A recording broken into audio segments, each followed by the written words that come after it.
Hello guys, LEGO Master Reviews here, and with the release of Captain America Brave New World, I thought it'd be a great time to review the set from the movie. Now that I've actually seen the movie too, I can tell you how accurate the build is and how accurate the minifigures are and all that. But this set is set number 76292, Captain America vs. Red Hulk Battle. This set has 223 pieces and retails for $54.99 in the US, which does seem like a lot, and it definitely is a bit overpriced, but not as much as you'd think, and I'll get into that in this review. So without further ado, let's jump right on into this review.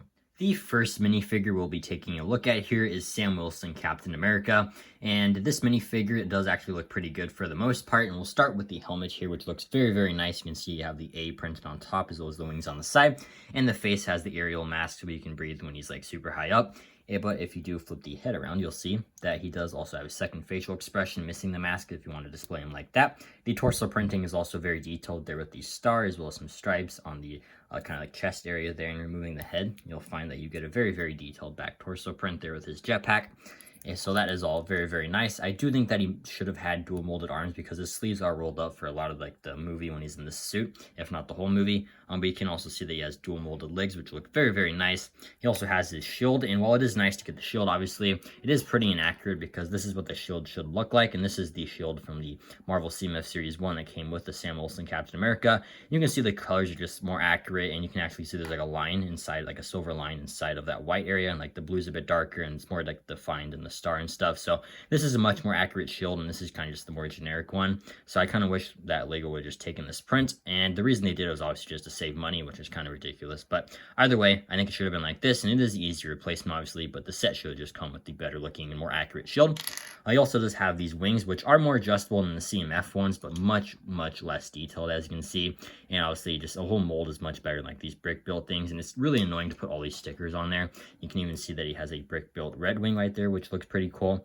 And you could get some clear pieces from your own collection if you wanted to maybe have it hovering above them, but that just connects right there. And you have two stickers on each ends of the wings as well. And again, it does make it more adjustable being brick built, which is kind of like cool to kind of pose them around. But I would have much rather just had this mold being reused here because it just looks a lot cleaner and a lot smoother. So you can swap those wings out obviously too, and I'll show you what that looks like right now. Here is the minifigure with the upgraded wings and shield, and you can see it looks much better. Just the wings are just more accurate size. The printing obviously is much better on Red Wing and the wings itself, and the shield also looks so much better too in my opinion. The only thing I don't like about these wings being on this minifigure is it kind of looks like a collar right there, and I just don't like how it's like this really like kind of like grayish color when the suit should obviously be like dark blue. So I don't love that. But either way, I do think these wings probably just are the better option if you do have them. So maybe put those wings on the Sam Wilson Captain America and replace the shield. But for the most part, I do like this minifigure a lot, and the printing is very nice, and I also think the helmet looks very, very cool. And here we have the new Falcon for the first time ever in LEGO form, and you can see that he does have some pretty nice detailing. We'll start with the helmet here, which you can see is like the normal biker helmet in gray with a visor, so there's nothing that special about this, but the face printing is very detailed there. You can see he's smiling, and he also has a visor above his eyes. You do also get some back head printing there, which you can't even see when you put the helmet on, so I don't really know why it's there, but it is still nice to get. And you can see the visor can move up and down like so. The torso printing is also very detailed. There is some of his armor. And removing this kind of wing piece here, you can see that he does have a very nice back torso print, and that print on his back is also in sticker form on the kind of jetpack area there, so it looks pretty cool as well. And you can see that his wings are brick built just like Sam Wilson's in this set, so that is annoying, and I kind of wish they would have reused those like CMF molded wings just on him in green. But either way, you get stickers on those, and they're not as adjustable as Sam Wilson's. There's a lot more like posability in like the ends of these, so they make them a little bit smaller, but you can move them back and forth just on these hinges here. Sadly, this minifigure does not have any leg printing. I would have liked to have seen that detail, but either way, I still think this minifigure is cool. Definitely not the best of the set, but it's nice to get this character in LEGO form, and he's definitely a great inclusion in this set. And next up, here we have Ruth Bat-Seraph, and I don't know if I butchered that name, I apologize, but either way, this is the first time we're also getting this character in LEGO form, and there are some things I don't like about this minifigure. There's also some things I do like, so we'll get into that right now. You can see that the hairpiece is this kind of like light brown hair, and it's not the most accurate hairpiece. He kind of has like a ponytail for most of the movie, so I think they should have included that. But the face print is not new for this character. I believe it came in some Harry Potter sets. I do think it works for the character, and I also think this looks a lot like Vanessa Kirby, so I really hope LEGO uses this head on the Invisible Woman when they make that Fantastic Four set this year. I think that'd be a really great choice if they don't want to make a new face print. I really hope they don't use that generic face print. But either way, I think the face does work for the most part. And the torso printing is also very detailed there with kind of like an armor piece in the front with some blue details. So that is pretty accurate, but I'm pretty sure in the movie she does have a jacket over this armor. So that would have been nice to get that printing detail. But you do get some back torso printing as well as a back facial expression, which is a lot more angry. You can also see that she does have a little bit of leg printing. It's kind of a generic print, but you get some like pockets on those legs. And she also includes a gun here, which is also a very nice detail. So overall, I don't think this minifigure is terrible, but I do think she should have been a little bit shorter. Like she's a lot shorter than a lot of the other characters in this movie. So maybe some mid-sized legs would have been nice. And I mean, it is like a detailed minifigure, but personally, I would have much rather preferred like the leader being a minifigure here, or even I think Sidewinder was his name, who was played by Giancarlo Esposito. Would have much rather had those characters, and they could have reused like the Moff Gideon face for Sidewinder. So those characters I would have preferred over this minifigure here. She doesn't have that big of a role in the movie. So personally, I don't love this minifigure. Definitely the weakest of the set, but she's still pretty cool, and it's nice to get a new character in LEGO Marvel. And last but not least is Red Hulk, who is not only the highlight of this movie, but also the highlight of this set, in my opinion. You can see it looks incredible, and he's using the newer style Big Fig body, which means you can move the head, which is very, very nice. You can also move the head side to side, so you get better like display options, and you obviously have the hairpiece. And on the back, you do get some studs, which is pretty cool, because then you can grab like Sam Wilson Captain America here and like place them on the back, so you can have them like flying around, and you can also place them in the hand of Red Hulk. So if you want to like grabbing his leg and maybe throwing him around, like there's some cool things you could do with that. But you can see the face printing is pretty detailed. I don't think it screams Harrison Ford by any means, but it is nice that it looks different from like the Hulk face print. Like this feels like it's two different people transforming into a Hulk and not like just the same person. Like it's not just Hulk and Red. So I do appreciate that. You can also see there's some printing on the legs here to be his ripped up pants, and he has movable arms and just like the normal Big Fig attachment, nothing special there, but you can move the arms obviously back and forth.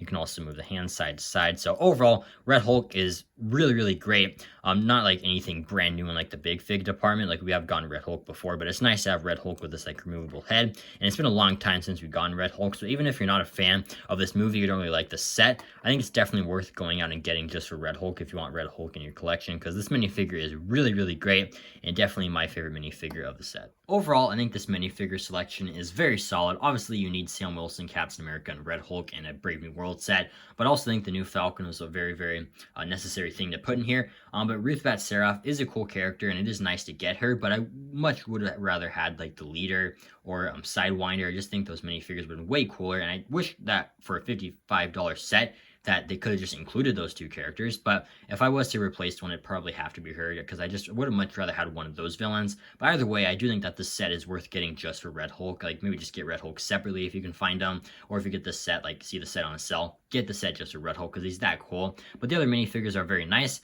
With that being said, though, let's get on to the build. Here we have the build of the set, and you can see that it is a fighter jet, I'd imagine, or some kind of like plane of sorts. And if you've seen the movie, you know this does not appear in the movie. There is fighter jets that Sam Wilson fights against, but nothing that resembles this at all.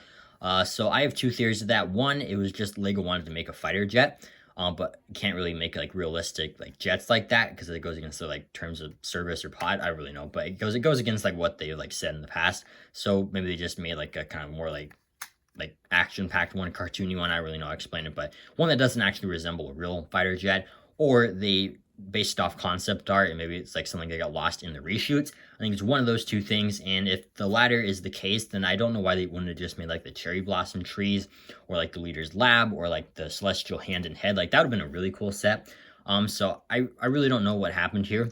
But it is still a decent looking build. You can see you get a sticker on one wing, and you also get that sticker on the other wing. You also get the sticker on like kind of a black slope piece there, which looks pretty cool. And you have translucent red piece there, and you get a translucent green piece there, which is kind of accurate to planes in general. So I like that detail. And you can see they have a really big thruster going out the back. You can see there's a translucent blue piece in there, and you get two smaller thrusters on the side, which you can spin. And I also really like how like sleek this kind of like design is here, using that triangle piece there as well as these pieces here. It just looks very, very clean. And you even get like a little divot there using this kind of like curved piece. I like that a lot as well. You might have also noticed that there's an engine piece here, and I believe that's supposed to be part of the air intake. You can see that right here. I believe that's like, if like the jet was flying hypothetically, you can like see that that's part where the air intake would be, and it's like going out of these engines. So that is a nice detail. I appreciate that. And you also get stud shooters here, which just fire off like any normal stud shooter. You've seen it 1,000 times, and you just put the stud back in to load it, obviously. So you get those, not necessary, but at the end of the day, this build really isn't necessary. But you can also take off this part, top part here, and you can see that there's a sticker on that. And removing it, you can see that inside there's like this little safe build here, and you dumping it out, you'll find 3 metal bars, which I believe is supposed to be adamantium. There's not really a confirmation as to that, but I'm like 99.9% sure it has to be adamantium.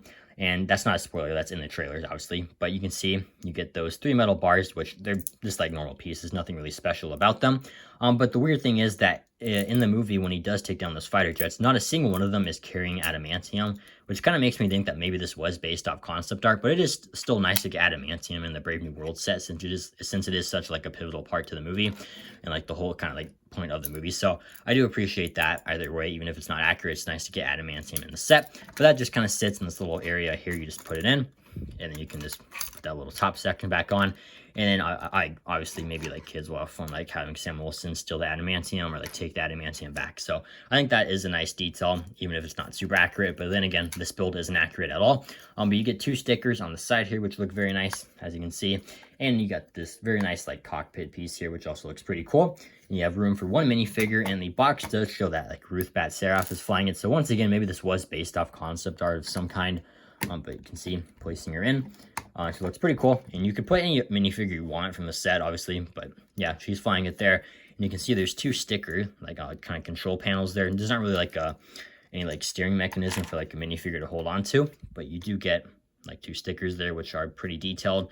And then I do kind of wish that maybe there's like a tiled off piece here, because the random studs exposed are a little bit weird in my opinion, since like most of this build is tiled off. Like I don't know why that couldn't have been smooth, but you do get like some tile pieces there, and it has like a very nice kind of curve at the end. And this is what it looks like from the back side here. Not very detailed, obviously, but you do get some cool pieces being used there. So yeah, that is the main build of the set. Like I said, not in the movie at all. Either it was just one Lego didn't want to make a realistic fighter jet, or his concept art, which is a shame, and I kind of wish that maybe the build was something from the movie. But either way, it still is a cool build, and I think kids will have fun with it. And obviously with Red Hulk, like there is some like fun things you could do, like Red Hulk taking down the ship, or like again Falcon like taking the adamantium or something. There's fun things that kids will have fun with. But for me personally, as like more of a collector and like display person, I would have rather had something from the movie. But that's going to do it for my review on the LEGO Marvel Captain America vs. Red Hulk battle. Overall, I don't think this is the worst Marvel set ever, nor do I think it's the most overpriced Marvel set ever. But I do still think it is slightly overpriced, because I figure LEGO values each of these minifigures at $5, even though they probably should have had molded wings and everything for $5. But either way, minifigures are each $5. The big fig Red Hulk is $10, and the build is $20. That's $45. And I feel like if you can get the set for that price, it is fair. But even if you pay full price and you like enjoyed the movie and want to go get the set, you're not going to be disappointed. But I think if you're only getting the set for Red Hulk, you're going to be disappointed and probably feel like you got a little bit ripped off. So if you like the movie, get the set on full price, or just maybe wait till it's sell. And if you didn't like the movie and just want to get it for Red Hulk, get Red Hulk separately, or definitely wait till it's sell. And it also kind of dawned on me that my thoughts on this set are kind of similar to the movie, and the fact that it's not perfect. There's definitely some things wrong with it, but there is some still really good bits, and I do think that for the most part, if you're a Marvel fan, you're going to enjoy it. And just like the movie, I would give this set a 6 out of 10. But let me know in the comments down below what you think of the set, if you have it or if you plan on picking it up. And also let me know what you thought of Captain America Brave New World. And thank you so much for watching this review. I truly do appreciate it, and I hope you enjoyed it, and have an incredible day. Bye.